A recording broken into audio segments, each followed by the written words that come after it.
आइए सुनते हैं मशहूर लेखक और वॉइस ओवर कलाकार हरीश भीमाणी से रेणु चतुर्वेदी की बातचीत का तीसरा और अंतिम भाग। हम स्वागत करते हैं हरीश भीमाणी जी का। नमस्कार, स्वागत है सर। नमस्कार दोस्तों, समय के पर्यायवाची बन चुके श्री हरीश भीमाणी जी की जानकारी परक ये रोचक बातचीत का सिलसिला चल रहा है। बहुत अच्छे ढंग से इन्होंने बताया समय क्या है, समय महाभारत से पहले भी था, बाद में भी है, क्या समय ठहर सकता है, संघर्ष से सीखना क्या होता है। जी हाँ, महाभारत में कहा गया ये वाक्य मैं समय हूँ किस तरह से मील का पत्थर बन गया, कैसे इसकी रिकॉर्डिंग होती थी। ऐसा लगता है कि हरीश जी की सब बातें अपने आप में सबक हैं। तो श्रोताओं, चलते हैं समय के साथ और समय से परे भी चलते हैं और ये यात्रा तय करेंगे हरीश भीमाणी जी के साथ। शुरू करें? जी। हुआ यूं कि देखिए, समय की रिकॉर्डिंग हमेशा आखिर में होती थी। अच्छा। हमेशा, क्योंकि सारा एडिट हो जाता, कहाँ जगह है, तब वो राय साहब लिखते और उनका लिखा हुआ मुझे मिलती स्क्रिप्ट। कोई टाइपिंग वाइपिंग कुछ नहीं होती। अच्छा, हाथ से लिखे हुए स्क्रिप्ट? हाँ, ऐसे ही बिल्कुल। जाओ जल्दी बुलाओ उनको, यहाँ जाओ, शुरू। वो हुआ, उसके ऊपर चिपकाया, मतलब क्या कहते हैं, एडिटेड वीडियो पर, और ब्रॉडकास्ट टेप लेकर बंदा दिल्ली जाता। इसलिए उसमें एक शर्त हुआ करती थी, मालूम है क्या? कि ये है स्क्रिप्ट, चलिए रिकॉर्ड कीजिए, रीटेक नहीं। अच्छा। No retakes. रीटेक किया तो शुरुआत से फिर कहा ना, एडिटिंग करने का समय है। और देखिए, ये मैग्नेटिक पर होता था, मैग्नेटिक टेप, यानी एडिटिंग करो तो जनरेशन डाउन हो जाएगी। तो अगर आप इसमें स्पेस निकालनी है, कुछ करना है, तो 2 ट्रांसफर हो जाते हैं। जी। तो 2 जनरेशन डाउन हो जाती है। तो कहा वो नहीं होगा। कितनी बारीकी से चीजों को देखा जाता था। तो फर्स्ट एपिसोड के लिए मुझे बुलाया गया, चौथी बार, तो मैंने देखा मैदान खाली है आज। अच्छा, कोई नहीं था? कोई नहीं था, रिकॉर्डिस्ट था सिर्फ। जी। तो रिकॉर्डिस्ट ने कहा कि राय साहब ने बोला है, पहले वो सुन लो। मैंने कहा यार मुझे पता है, मुझे जाना था दूसरी रिकॉर्डिंग्स पे। मैंने कहा पता है, मैंने ही तो किया है, चलो मैं करता हूँ। और पहला एपिसोड आज भी आप देखें अगर, 3 मिनट 40 सेकंड जी सिर्फ समय है। जी। सारे एपिसोड में। तो मुझे बताता गया, स्क्रिप्ट बहुत अच्छी लिखी थी, बहुत अच्छी। क्या स्क्रिप्ट लिखी थी। तो मुझे कुछ करने की जरूरत नहीं पड़ी, मैं सिर्फ शब्दों की भावना को उजागर कर रहा था और कुछ नहीं। उसने मुझे कहा, स्लो, ये वैसे नहीं है जैसे तुम किया था। मैंने कहा ठीक है, नहीं है ना। तो क्या आपने जानबूझ के थोड़ा फास्ट किया? नहीं, फास्ट नहीं, मैंने थोड़ा अपने आप को रखा। अच्छा। समय थोड़ा कम, मैं थोड़ा ज्यादा, और क्या कहूँ, उसमें मुझे सिंसियरिटी और लगी। अच्छा। मतलब मैंने कर दिया। मुझे याद है, मैं समय हूँ और आज महाभारत की अमर कथा सुनाने जा रहा हूँ। ये महाभारत भरतवंश की सीधी सादी युद्ध कथा नहीं है। ये सारे पॉजेज वॉजेज सब जा रहे हैं, और सारा ऐसा किया। तो उसने कहा देखो तुम एक गलत कर रहे हो। मैंने कहा नहीं, और सच में मुझे अच्छा लगा था जी। मैं किया, वो तो चला गया। वो क्या करता है, अपना रिकॉर्डिस्ट जी, उसने एडिटर को दिया, एडिटर ने लगाया और चला गया। ब्रॉडकास्ट हुआ जी। मैंने तो देखा भी नहीं था, मुझे पता नहीं था ये कितनी बड़ी चीज हो रही है। 12 एपिसोड तक तो मैंने महाभारत सीरियल ही नहीं देखा था। अच्छा। क्योंकि 9 बजे सुबह कौन उठे रविवार को। सच में, मतलब मुझे कहते हुए जरा शर्म महसूस होती है, लेकिन मैं बहुत काम करता था। एक दिन मिलता था और रविवार को थोड़ी देर से उठते थे जी। दूसरे एपिसोड के लिए फोन आया, रिकॉर्डिंग में पहुंचा तो रिकॉर्डिस्ट ने कहा, मैंने कहा स्क्रिप्ट देते पहले राही साहब को फोन करो जी। मैंने कहा स्क्रिप्ट नहीं, राही साहब को फोन करो। तो उन्होंने प्यार से डांट पिलाई मुझे। अच्छा। कहा बेटे, जो तय हुआ था वो रफ्तार नहीं रखी। मैंने कहा हाँ सर, वो ज्यादा स्लो, वो स्लो फास्ट नहीं, जो तय हुआ था। यहाँ हम आए वहां रिकॉर्डिंग का। मैंने कहा नहीं सर, मैं करता हूं, मैं सॉरी, मैं माजरत क्षमा चाहता हूं।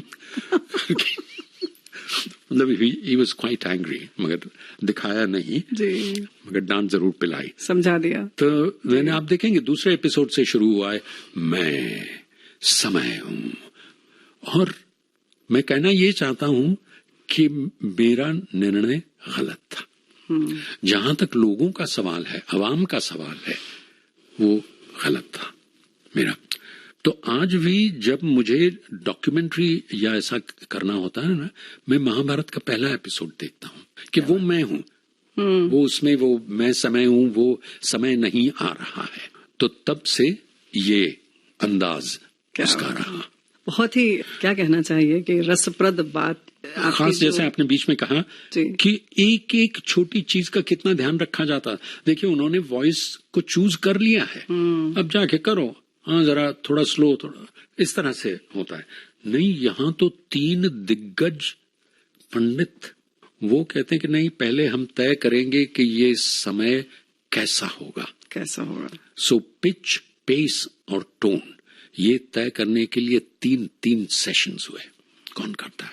और उसके पहले उन्होंने सुना सब कुछ, और तब आपको बुलाया। लेकिन हरीश जी, हमें लगता है कि ये हो गई समय की बात, उस यात्रा की बात, उसके पाने की बात, आपकी मेहनत की बात।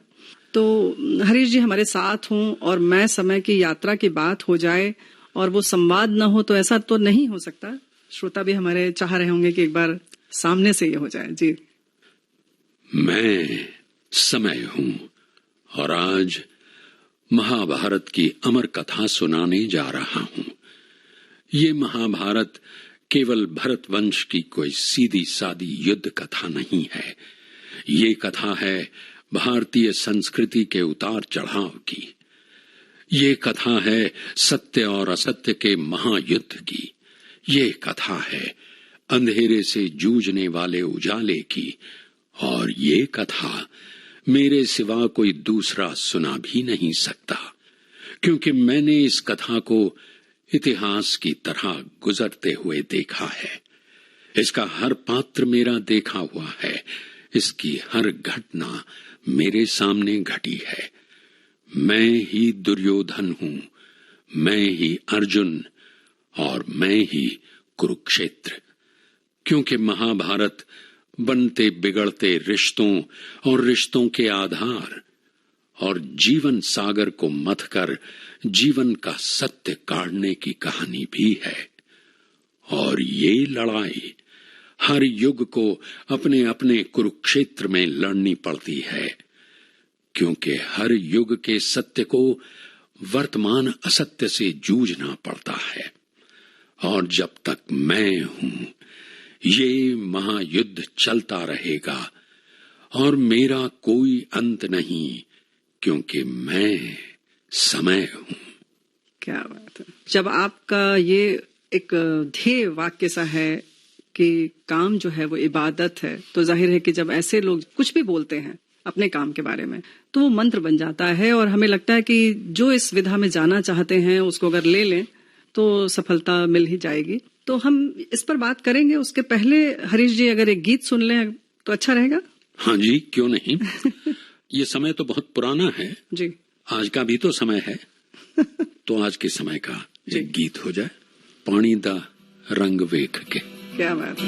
पानी दा रंग वेख के, पानी दा रंग वेख के, पानी दा रंग वेख के,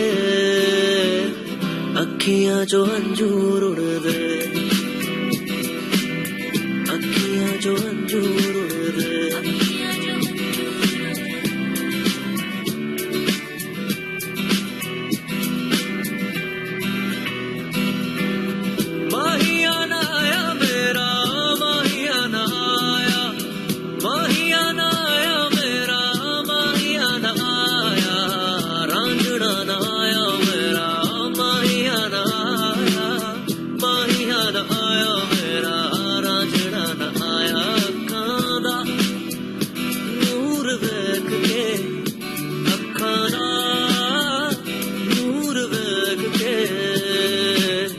अखियां जो अंजूर उड़ दे, अखियां जो अंजूर उड़ दे, अखियां जो अंजूर उड़ दे। कमली हो गई तेरे बिना आजा रांझण मेरे, कमली हो गई तेरे बिना आजा रांझण आया नी जिंद मेरे, बारिश बरखा सब कुछ पै गई आया नी जिंद मेरे, अखां दा नूर वेख के, अखां दा नूर वेख के, अखियां चो हंजूर उड़दे, अखियां चो हंजूर उड़दे, अखियां चो हंजूर उड़दे, कोठे उत्ते बह के अखियां मिलाउंदे, ना जाना मैं तू कभी छोड़, तेरे उत्ते मरदा प्यार तैनू करदा, मिलेगा तुझे ना कोई और, तू भी आ सबको छोड़ के, तू भी आ सबको छोड़ के, मेरे अखियां जो हंजूर उड़दे,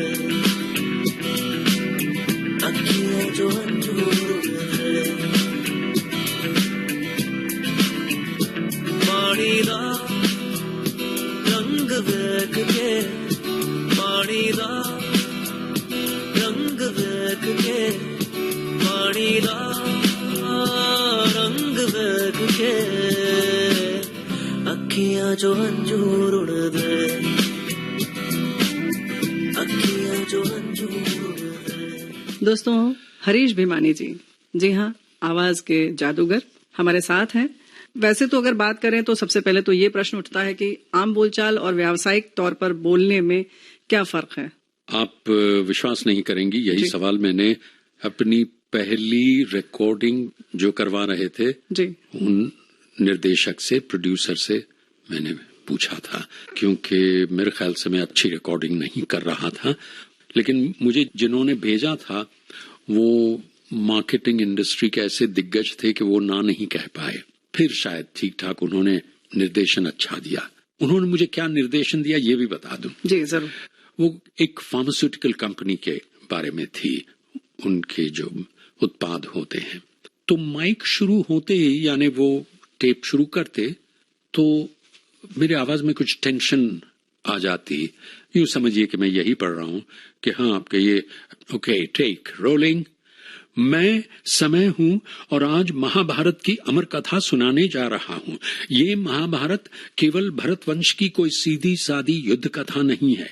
देखिए मैं ही बोल रहा हूं, वही स्क्रिप्ट है, तो मैं ऐसे क्यों बोल रहा हूं? क्योंकि हमारे अवचेतन में शायद ये कुरेदा हुआ है कि जब कैमरा शुरू हो या माइक शुरू हो तो आपको कुछ कर दिखाना है। आपको कुछ नहीं कर दिखाना है। आपको उस कैमरा को और माइक की उपेक्षा करनी है, इग्नोर करना है। मैं जो हूं सो हूं। मैं समय हूं में मैंने अपनी पिच भी नहीं बदली जी। अपनी पिच जानने के लिए आप केवल ओम इंटोन कीजिए। ओम, ये मेरी पिच है, अपने आप आ जाएगी। ये बहुत महत्वपूर्ण है। श्रोताओं, आप समझ लीजिए, हमारे बहुत सारे साथी जो इस विधा में जाना चाहते हैं या नहीं भी जाना चाहते हैं, सामान्य तौर पर ओम से आप अपना स्वर समझ सकते हैं कि आपका क्या है, स्तर किस पर है आपका लेवल। मगर वो अंदर से आंखें बंद करके कहिए तो आपको वो पिच आपकी मिल जाएगी जिसके साथ आपका जन्म हुआ है। उसको जानना बहुत जरूरी। याद है ना, मैंने कहा लता जी से, मैं एकदम अनायासी कह बैठा कि आप तो उसी सुर में बोलती हैं जिसमें गाती हैं, इसलिए उनके स्वर में जो सुर हैं वो इतने सच्चे लगते हैं जी। मैं कईयों के गिनवा सकता हूँ कि जो नहीं है, गाते अच्छा है जी, लेकिन वो चीज जो हमें लगता है ना, जिसे एक्स फैक्टर कहते हैं मराठी में, जिसे कहते हैं गळ्यात गांधार है, गले में गांधार है, क्योंकि हम समझ नहीं पाते हैं। जैसे हम किसी चीज को समझ नहीं पाते तो ईश्वर मानते हैं जी, सर्वशक्तिमान। बिल्कुल सही बात है। बातें ऐसी रोचक चल रही हैं, लेकिन श्रोताओं हमें लगता है कि हरीश जी यहाँ पर एक गीत हम लोग सुन लें। हाँ क्यों नहीं। कौन सा आप चाहते हैं? एक बड़ा ही रोमांटिक गाना है लता जी का जो सेमी क्लासिकल है, और शायद इसी गाने की रिकॉर्डिंग के बाद लक्ष्मीकांत जी ने कहा था कि हम तो 4 आना काम करते हैं, लता जी उसको 16 आना बना देती हैं। सुनो सजना फिल्म आए दिन बहार के लता जी और लक्ष्मीकांत प्यारेलाल। सुनो सजना पपीहने, सुनो सजना पपीहने, कहा सबसे पुकार के संभल जाओ, चमन वालों संभल जाओ, चमन वालों के आए दिन बहार के, सुनो सजना, सुनो सजना।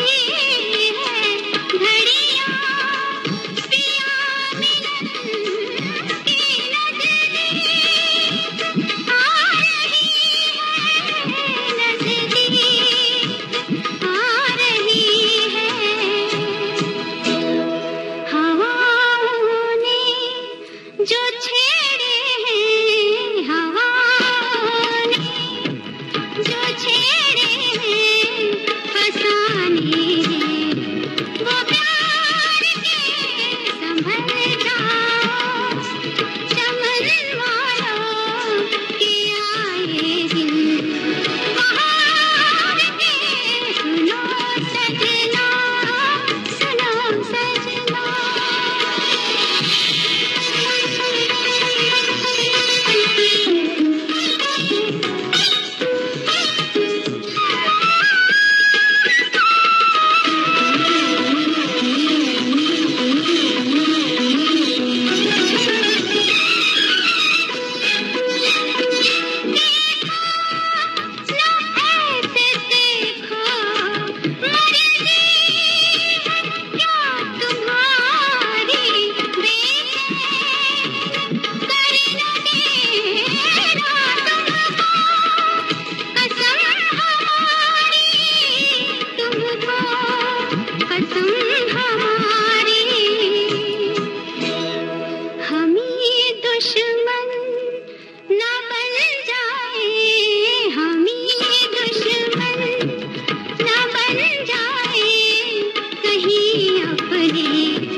दोस्तों गीत सुना हमने और हरीश भिमानी जी हमारे साथ हैं दोस्तों। अगर हम वाचन की दुनिया में जाएं और स्वर की दुनिया में आएं तो मंच संचालन, स्मारक, ऐतिहासिक धरोहरों में बहुत सारे ऐसी आवाजें हमें सुनाई देती हैं श्रोताओं, जिस पर कभी ध्यान नहीं गया होगा। और खासतौर से जैसे कि अगर हम बात करें तो प्रकाश और ध्वनि यानी कि लाइट एंड साउंड, बहुत सारी जगह कार्यक्रम होते हैं, उसमें भी आवाज आती है। तो कुछ तो पता है हमको हरीश जी, आम जनता भी जानती है, लेकिन ये इस विधा में, मतलब इस क्षेत्र में और क्या क्या है, कितनी विधाएं हैं, क्या क्या है? आपने बहुत ही काम की बात पूछी है जी, विशेषकर जो इस क्षेत्र में आना चाहते हैं जी। देखिए, मैंने क्षेत्र में कहा है, क्षेत्र में नहीं कहा है, इसलिए मैं क्षमा नहीं चाहता, क्षमा चाहता हूँ जी। क्षमा मत कीजिएगा किसी को, क्योंकि परवाने नहीं है ना, इसलिए क्षमा क्या करूँ मैं जी। इसकी क्या क्या जरूरतें होती हैं, विधाएं क्या क्या हैं। एक तो है अपना जाना पहचाना रेडियो जी, रेडियो ब्रॉडकास्टिंग। एक है कमर्शियल्स, जिसे टीवी कमर्शियल्स या रेडियो कमर्शियल्स कहते हैं। उसके बोलने में, आम बोलने में बिल्कुल अंतर होता है। क्या अंतर होता है, वो एक सिद्धांत की, थियोरी की बात है। और है प्रॉम्प्ट्स। देखिए, आप फोन उठाइए और वो कहें कि इस समय वो व्यस्त हैं, इसलिए आपको जवाब नहीं दे पा रहे, या आपका उत्तर नहीं, आप चाहें तो रुक सकते हैं या बाद में फोन करें। These are called prompts. अच्छा। इसका तकनीकी नाम है IVR, इंटरैक्टिव वॉइस रिस्पॉन्स। तो इसमें बहुत सारा काम होता है। अच्छा। दुर्भाग्य से उसमें से लगभग 75% काम आर्टिफिशियल इंटेलिजेंस कर रहा है। हाँ, वो ये भी बहुत बुरी बात है। जी, जी। स्वर विश्व पर आर्टिफिशियल इंटेलिजेंस ने धावा बोल दिया है जी। ये it's a note of caution जी। एक बहुत बड़ी विधा है। देखिए, स्वर विश्व 2 भागों में बंटा हुआ है। एक है वॉइस ओवर या नरेशन, और एक है डबिंग जी। डबिंग यानी किसी और के होठों पर आपको बोलना है, और वो उसकी जो भावनाएं हैं, उसके जो जज्बात हैं, वो आपको प्रदर्शित करने हैं। बिल्कुल। वो फिल्म हो, कहीं डॉक्यूमेंट्री हो, कहीं कार्टून हो, बहुत सारे, और ये क्षेत्र बहुत धारावाहिक है, बहुत बड़ा क्षेत्र है। मैंने कहा ना शुरुआत में, ये जंगल की पगडंडी थी, अभी शाहरा बन गया है। जी, सही बात है। तो डबिंग के लिए आपके आवाज को दमदार होने की कोई जरूरत नहीं है। वॉइस ओवर में दमदार होने की जरूरत इसलिए है कि आप जो भी प्रोजेक्ट है ऑडियो विजुअल, वो आप अपने अकेले कंधों पे उठा के ले जा रहे हैं जी, आपके ऊपर है। देखिए, डॉक्यूमेंट्री में कहते हैं कि 40% प्रभाव आवाज का है। आवाज तो नहीं कहूंगा, रेंडिशन, आवाज और अंदाज का है जी। तो वहां आप अकेले पर बहुत सारी जिम्मेदारी है। प्रॉम्प्ट्स में बहुत सारी जिम्मेदारी है। अब ऑडियो बुक्स शुरू हो गई हैं, अभी मैंने एक पूरी की है। एक विश्व प्रसिद्ध पुस्तक है, ऑटोबायोग्राफी ऑफ ए योगी। इनके अलावा है एक नई विधा जो पिछले 10-1 सालों में शुरू हुई है, 8-10 सालों में, वो है स्मारक। देखिए, हमारा इतिहास बड़ा व्यापक है, शायद विश्व में किसी का नहीं होगा। अब यूनान का कहें तो क्या यूनानी नहीं रहा जी। यूनान, मिस्र, रोमा सब मिट गए जहां से, अब तक मगर है बाकी नामो निशान हमारा। कुछ बात है कि हस्ती मिटती नहीं हमारी। खैर जी। तो स्मारक हमारे यहाँ सबसे अधिक होंगे, क्योंकि इतिहास लंबा ही नहीं व्यापक रहा है। बिल्कुल। बातें ऐसी रोचक चल रही हैं, लेकिन श्रोताओं, हमें लगता है कि यहाँ पर एक गीत हम लोग सुन लें। हमारी फिल्मों में गजल नाम की नाजनीन को सजाया संवारा तो मदन मोहन जी ने। उन्हीं की एक गजल है जहां नारा फिल्म की, वो चुप रहे तो मेरे दिल के दाग जलते हैं। वो चुप रहे तो मेरे दिल के दाग जलते हैं। वो चुप रहे तो मेरे दिल के दाग जलते हैं। जो बात कर ले जो बात कर ले तो बुझते चिराग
दोस्तों, हरीश भिमानी जी हाँ, आवाज के जादूगर हमारे साथ हैं।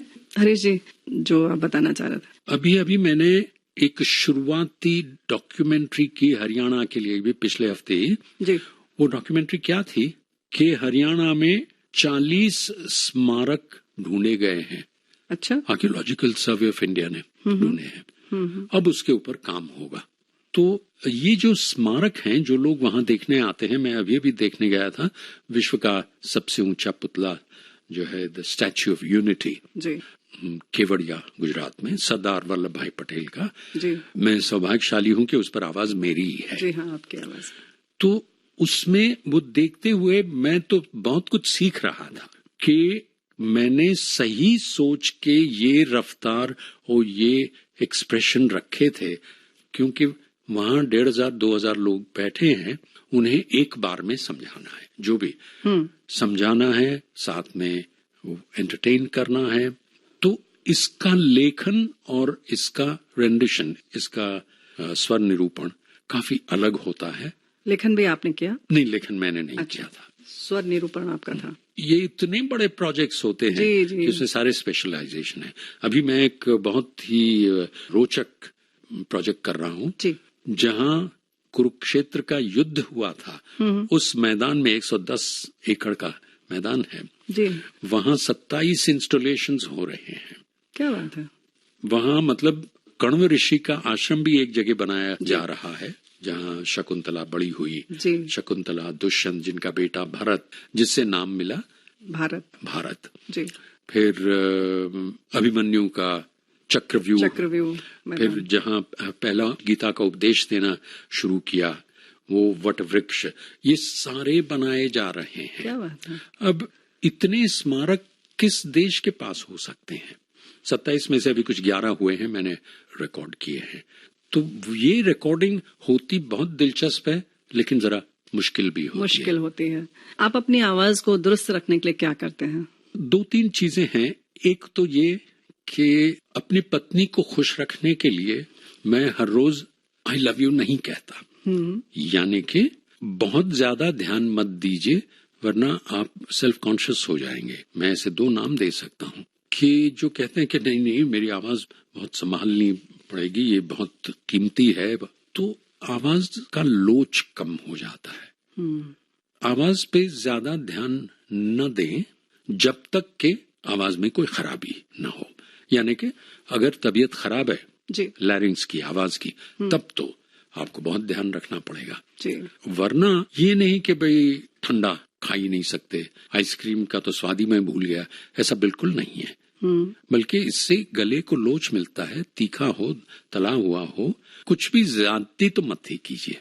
दूसरा ये कि गले की नसों पर अत्याचार मत कीजिए जी। हम वो कैसे करते हैं? अनजाने में करते हैं। बस में बैठे हैं और बात करें, बस एयर कंडीशन नहीं है, खिड़कियां खुली हैं। अब देखिए आपको कैसे बात करनी पड़ेगी, आपको ज्यादा प्रोजेक्शन देना पड़ेगा जी। मैं अगर किसी गाड़ी में हूँ, ट्रेन अपने कार में, हाँ। और अगर उसकी खिड़कियां खुली हैं, हाँ। कांच खुले हैं, तो मैं बात नहीं करता। अच्छा। जहां तक हो सके जी। क्योंकि उससे आपके गले को स्ट्रेन पहुंचता है। जैसे कि आज से समझिए 20-25 साल पहले अगर आप नाटक करते, आजकल तो नाटक के लिए यहाँ माइक आ गए हैं, हाँ। पहले नहीं थे जी। तो आपको आखिरी सीट के लिए बोलना पड़ता था जी। तो उसमें आपका गला जरूर खराब होता, थ्रो होता था। तो ये 2-3 चीजें होती है। हाँ, एक है कि आवाज सबसे अच्छी होती है जब आपको अच्छी नींद मिली है। नींद बहुत जरूरी है। अब मेरी रिकॉर्डिंग्स इतनी ज्यादा हो रही हैं, आज भी इतनी है कि मैं दोपहर ज्यादा नहीं, 15-20 मिनट, आधा घंटा एक सो लेता हूँ, तो आवाज रिवाइव हो जाती है। हरीश जी, यहाँ पर एक गीत हम लोग सुन लें। और एक गीत, भाई मैं तो साहिर साहब का परस्तार हूँ। एक गीत है जो इतना ज्यादा मशहूर तो नहीं हुआ है, बहुत सुंदर, लेकिन उसकी एक पंक्ति ने मुझे इतना मुतासिर कर दिया, इतना प्रभावित कर दिया कि मैं बार बार सुनकर ये सोचता हूँ कि ये पंक्ति साहिर लुधियानवी के अलावा कोई लिख ही नहीं सकता था। ऐसी बातें न करो जिनका यकीन मुश्किल हो, ऐसी तारीफ को नियत का खलल कहते हैं। अब कौन लिख सकता था नियत का खलल कहते हैं। फिल्म त्रिशूल का आपकी महकी हुई जुल्फ को कहते हैं घटा। लता जी और यसुदास। आपकी महकी हुई जुल्फ को कहते हैं घटा, आपकी मद भरी आंखों को कवल कहते हैं, आपकी मद भरी आंखों को कवल कहते हैं। मैं तो कुछ भी नहीं, तुमको हंसी लगती हूँ, इसको चाहत भरी नजरों का अमल कहते हैं, इसको चाहत भरी नजरों का अमल कहते हैं।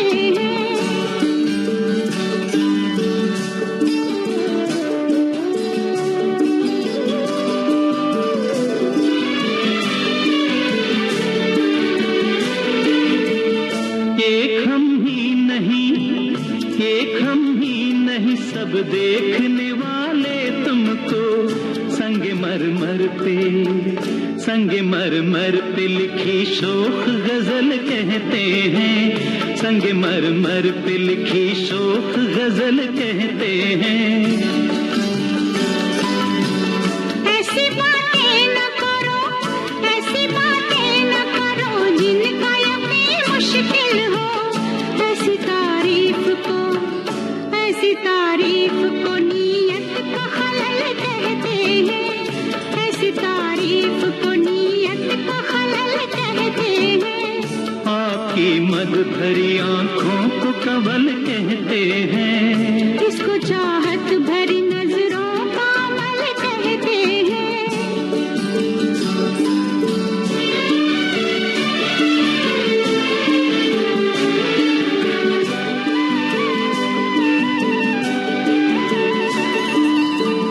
मेरी तकदीर के तुमने मुझे अपना समझा, मेरी तकदीर के तुमने मुझे अपना समझा, इसको सदियों की तमन्नाओं का फल कहते हैं, इसको सदियों की तमन्नाओं का फल कहते हैं, इसको सदियों की तमन्नाओं का फल कहते हैं। आपको वॉइस ओवर के लिए नेशनल अवार्ड मिला है और कागज पर लिखी चंद लाइनों को आप पढ़ते नहीं हैं, बोलते हैं, बल्कि उसमें जान डाल देते हैं। मैं ये कहता हूँ कि मैं बोलता नहीं, मैं कहता हूँ जी। ये तो चलिए आप करते हैं और आपने उसके लिए बहुत तपस्या की है और बहुत क्या कहना चाहेंगे कि क्यों ऐसा हुआ? ये है सतर्कता, मेटिकुलसनेस बोलने के लिए। वैसे तो हर चीज में, लेकिन बोलने में ज्यादा। मैं कॉन्शियस रहता हूँ केवल इस बात का कि क्या जो लिखा है और जिस तरह लिखा है, क्या वो मैं संप्रेषित कर पाता हूँ। मैं आपको एक छोटा अनुभव बताऊं। मैं पहली बार रिकॉर्डिंग करने गया। मैंने कहा था कि किसी मार्केटिंग दिग्गज ने मुझे भेजा था, तो मैंने उनसे एक सवाल पूछा जी। सब हो गया। उसके बाद मैंने कहा, सर प्रोफेशनल वॉइस यानी क्या, व्यावसायिक स्वर यानी क्या? तो वो थोड़े उखड़ से गए क्योंकि मुझे पे करना पड़ा था और मैं नया ऐसा था और मेरे ख्याल से अच्छा नहीं किया था। तो उन्होंने कहा, जिसको बोलने के लिए पैसे मिलते हैं वो व्यावसायिक स्वर। मैं सुबह से शाम बोलता हूँ, मुझे कोई कुछ नहीं देता। मैंने तुम्हें पेमेंट किया कि नहीं? मैंने कहा जी सर, लेकिन क्या अंतर?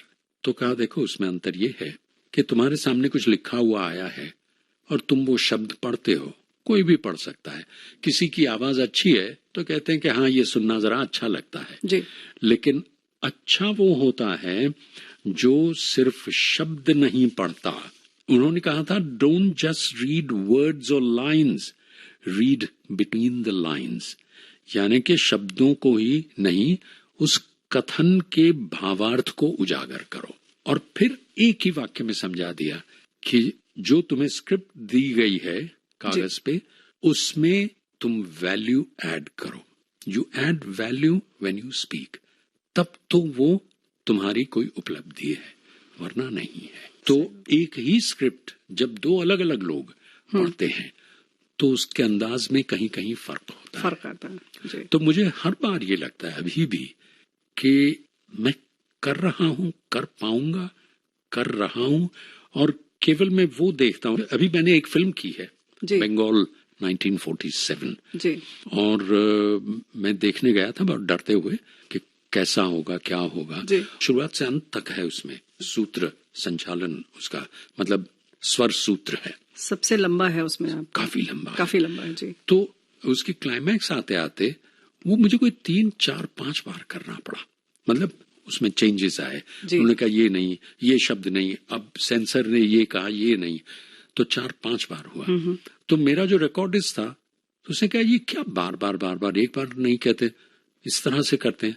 मैंने कहा देखो, मैं तो इसको अवसर मानता हूँ कि कुछ त्रुटि रह गई हो, कुछ खामी रह गई हो जज्बात में, उसके निरूपण में, तो मौका है। तो कहा वो आप भी जाने। और मैंने वो देखा, मैंने कॉन्शियसली कहा, मैंने कहा कि ये यहाँ मतलब बांग्लादेश और भारत के बारे में था, तो मैंने कहा यहाँ ये सब पृष्ठभूमि में चल रहा है। वो मैंने इमेजिन करके, कल्पना करके मैं उस तरह बोला था, और वो भी कंट्रोल्ड, क्योंकि जो नरेटर है उसे थोड़ा अपने आप को नियंत्रण में रखना है, उसका हिस्सा नहीं बन जाना। तो मुख्तसरन कहूं, संक्षेप में, तो केवल शब्द पढ़ें नहीं, बोले नहीं, बताएं। क्या बताएं?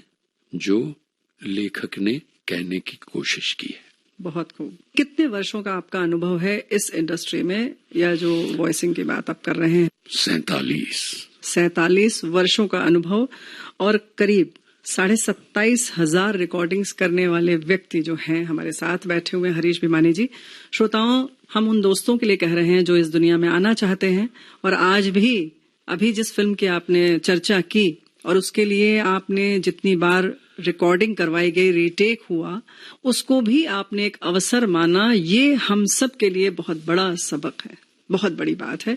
ये आप जैसे लोगों से जब बात करते हैं तो हम लोगों को बहुत कुछ सीखने को मिलता है, और श्रोताओं को भी जरूर मिल रहा होगा।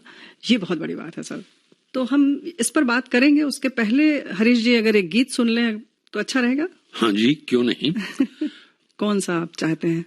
एक गीत है फिल्म सावन की घटा का, होठों पे हंसी, आंखों में नशा, कुछ कुछ याद दिलाता है फिल्म कश्मीर की कली का दीवाना हुआ बादल की। इसकी खास बात यह है कि ये गीत लिखा गया, रिकॉर्ड हुआ, मशहूर हुआ, पर फिल्म में शामिल नहीं हुआ, या शायद फिल्माया ही नहीं गया। होठों पे हंसी, आंखों में नशा, पहचान है मेरे दिल भर के। जब डाली नजर दिल मोह लिया, क्या बात है इस जादूगर की। होठों पे हंसी, आंखों में नशा।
भरे दिल मिल तो गए, तुमने जो मुझे पहचान लिया।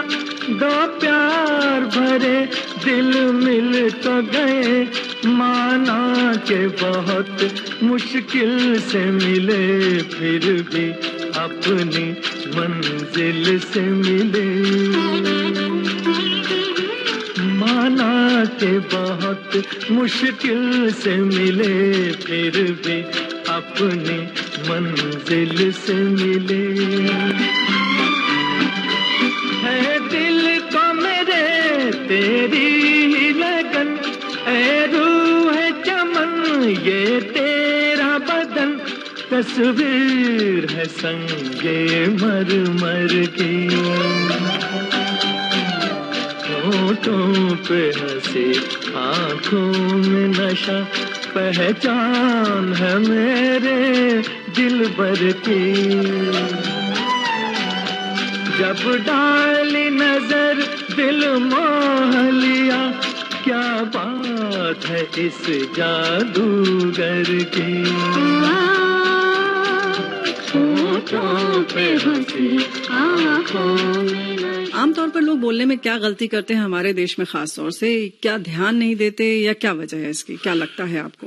हाँ, मुझे कई बार ये प्रश्न मुझसे पूछा गया है जी, और मैंने ये ऑब्जर्व किया, निरीक्षण है मेरा जी, कि विशेषकर हमारे देश में, जैसे कि आपने पूछा, हम अपना बातचीत में वाक्य पूरा नहीं करते। अब देखिएगा जी, आगे, देखा मैंने कहा आप देखिएगा आगे, वाक्य पूरा हो गया, मैं दूसरे वाक्य पर चला गया। जी, मैंने ये नहीं कहा कि आगे आप जरूर देखिएगा कि किस तरह लोग वाक्य पूरा नहीं करते। जी, अरे हमारे यहाँ ये हालत है कि अगर कोई पूरे वाक्य करके बातचीत करे तो गर्दनें मुड़ जाती हैं कि ये कौन बोल रहा है, और फिर तारीफ झूठी होती है कि आवाज बहुत अच्छी है इसकी। जैसे कहते हैं ना, मोहम्मद रफी की क्या आवाज है, अल्लाह की देन है। लता मंगेशकर की, आशा भोसले की क्या आवाज है।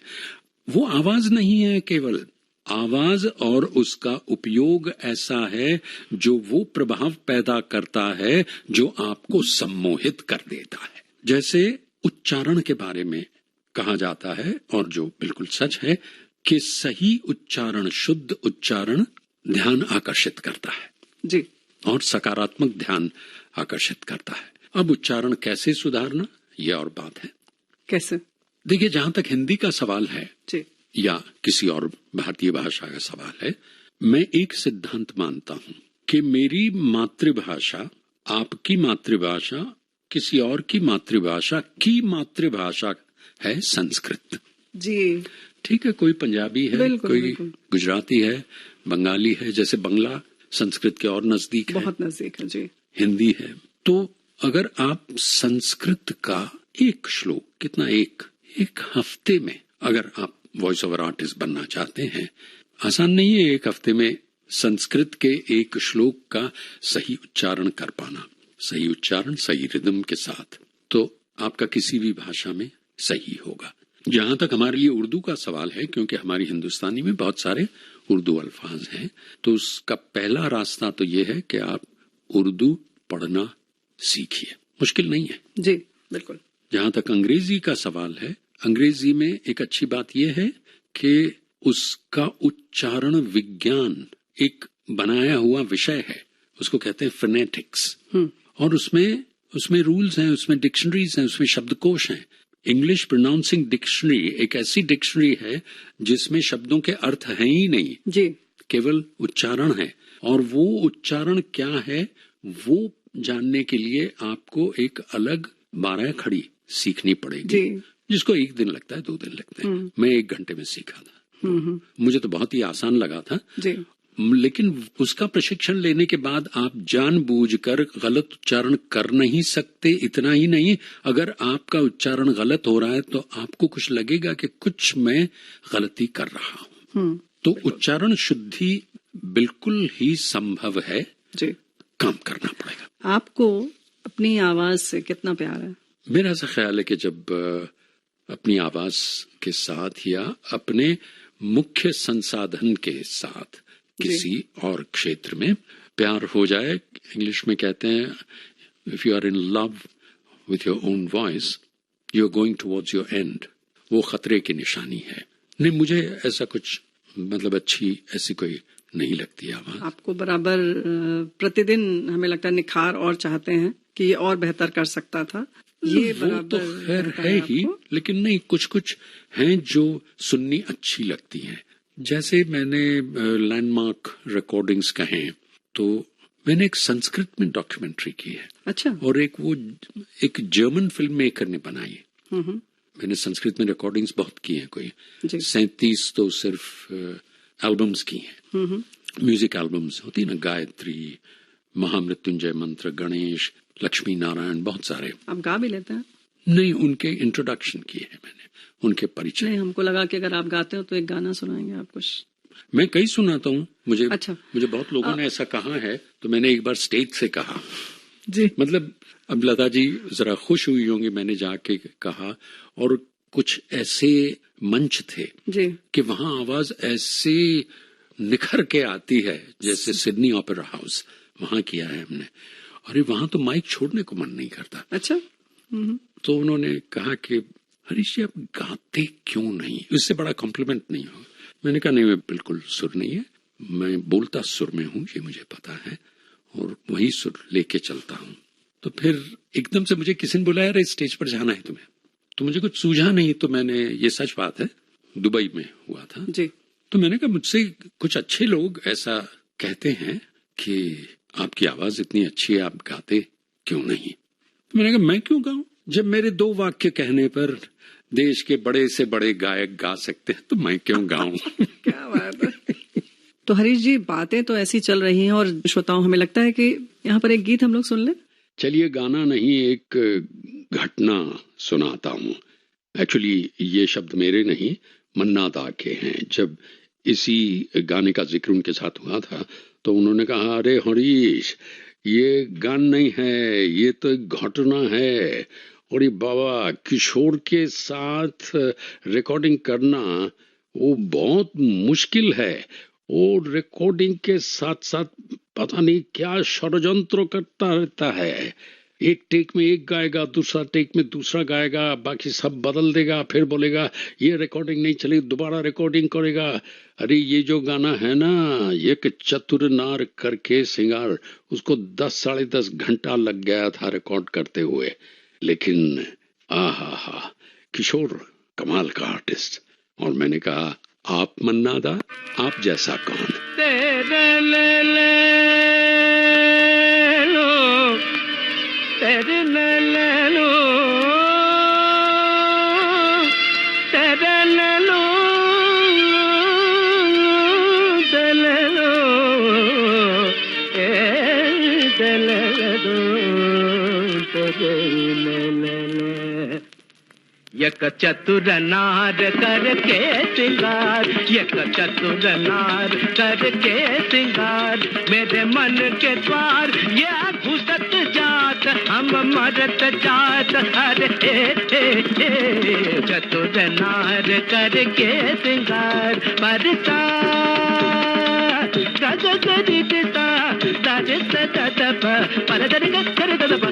चतुर नार करके सिंगार। धाम अयो, धाम अरे धाम धाम धाम रोक,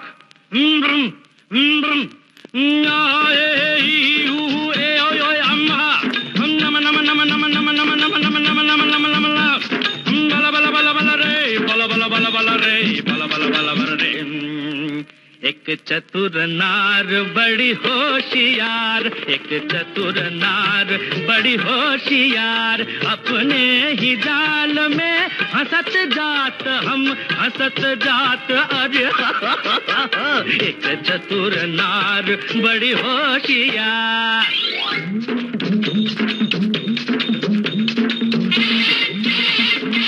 तू क्यों सीधा, तू क्यों गोरी, ज्ञान तेरे कर लाख लाख दुनिया चतुराई, चुटकी कर दूंगा मैं उसकी, अब के जो आवाज लगाई, चुटकी कर दूंगा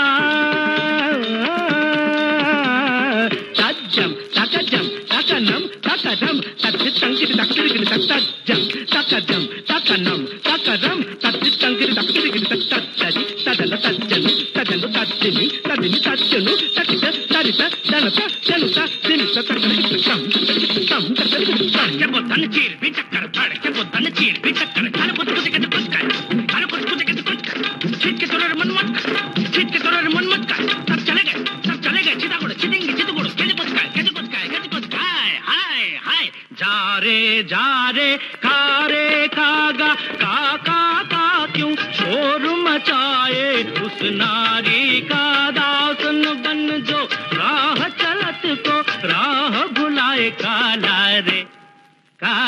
रे जा रे खारे नाले में जाके तू मुंह धो के आ काला रे गारे ये गड़बड़ जे गारे ये सूर बदल गारे ये हमको भटका दिया गारे ये सूर की तरह दिए ये सूर ये इन्ना आया है तो ये कचतुर नार हम छोड़ेगा नहीं जी ये कचतुर नार हम पकड़ कर रखेगा जी मेरे मन के द्वार ये घुसत जात हम मदद जात अरे ए चतुर नार करके सिंगार। हरीश जी, आपको जब स्क्रिप्ट मिलती है, आलेख जब मिलता है, तो उसको बोलने से पहले आप क्या तैयारी करते हैं? क्योंकि कुछ लोग कॉमा लगाते हैं, कुछ लाइन लगाते हैं अपने उसके लिए कि कहाँ उनको क्या पॉज देना है। आप खुद क्या करते हैं? मैं पहले ऐसा करता था जी, वैसे मेरी तरह तरह के साइंस हैं, वो करता था। अब कुछ नहीं करता। दो चीजें, और उसका कारण है, एक है कि अगर स्क्रिप्ट अच्छी नहीं लिखी गई, अच्छी नहीं लिखी किसको बोलता हूं मैं, जिसका फ्लो प्राकृतिक सा, नेचुरल सा नहीं है, तो वो निशान बनाने में शुरू कर देता हूँ। और वो ऐसे सटीक निशान है कि किसी को पता नहीं चलेगा कि ये निशान बनाए हुए हैं और वो देख के बोल रहा है। कहाँ, वहां जाने से पहले तो ऐसे निशान अलग से होगा। लेकिन सबसे अच्छा वो होता है मेरा रेंडिशन, मेरी रिकॉर्डिंग। मैं आमतौर पे स्क्रिप्ट पढ़ता नहीं हूँ, सीधे रिकॉर्डिंग पे। क्यों? इसका भी एक लॉजिक है, तर्क है कि मैं कुछ पहली बार पढ़ता हूँ। अभी मैं एक किताब पढ़ रहा हूँ, पहली बार पढ़ता हूँ तो मुझे वो बहुत रोचक लगती है, तभी तो मैं पढ़ रहा हूँ। मगर जब मैं वही दोबारा पढ़ता हूँ, मैं हर किताब 2 बार पढ़ता हूँ, मैं हर फिल्म 2 बार देखता हूँ। हाँ, जी। तो दूसरी बार मुझे इतनी रोचक तो नहीं लगती ना। तो मैं अगर स्क्रिप्ट पहले 2-3 बार पढ़ लूंगा तो चौथी बार जब पढ़ूंगा तो मुझे रोचक नहीं लगेगी, तो सुनने वाले को खाक लगेगी। क्या बात है। मगर इतनी शर्त है कि उसका वाक्य विन्यास, आपने कितना अच्छा कहा, सिंटैक्स जी, और उसकी वर्तनी, स्पेलिंग्स सही होने चाहिए, तब पढ़ने की जरूरत नहीं। अंत में मैं वो कहना चाहूंगा जो मैंने नहीं, शेक्सपियर ने कहा है, लेकिन मैंने आत्मसात किया है। किंग लियर नाम का नाटक, उसमें उनका एक छोटा वाक्य है। राजा अपनी बेटी से कहता है, mend your speech a little lest it may mar your fortunes. अपना बोलना सुधारो वरना संपत्ति खो बैठोगी। मैंने उसका अनुवाद किया है, mend your speech a little lest it may mar your fortunes. सुधार अपनी जबान, संवार अपना जहान। सुधार अपनी जबान, संवार अपना जहान। क्या बात है। किस तरह से आपने इस पंक्ति को, या यूं कहें कि जब आपने इसका अनुवाद किया तो अपने ही अंदाज में इसमें जान डाल दी। जी हाँ, बहुत कुछ सीखा हमने आपकी इस बातचीत से। मिमिक्री आप बहुत अच्छी तरीके से करते हैं, व्याकरण की शुद्धता आपसे सीखनी चाहिए, उच्चारण आपका स्पष्ट, भाषा कोई भी हो, जब आप बोलते हैं तो लगता है यही आपकी मातृभाषा है। दोस्तों, ये सब एक दिन में नहीं होता है।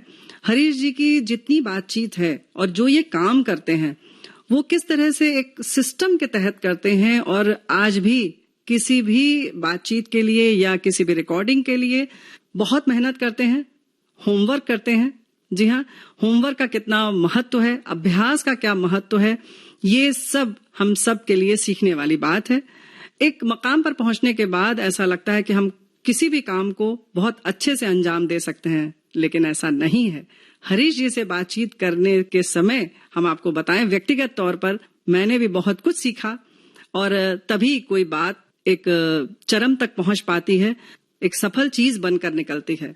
तो ऐसे चलते फिरते संस्थान हमको बहुत कुछ सिखा जाते हैं। हरीश जी, आपको बहुत बहुत धन्यवाद। धन्यवाद आपका।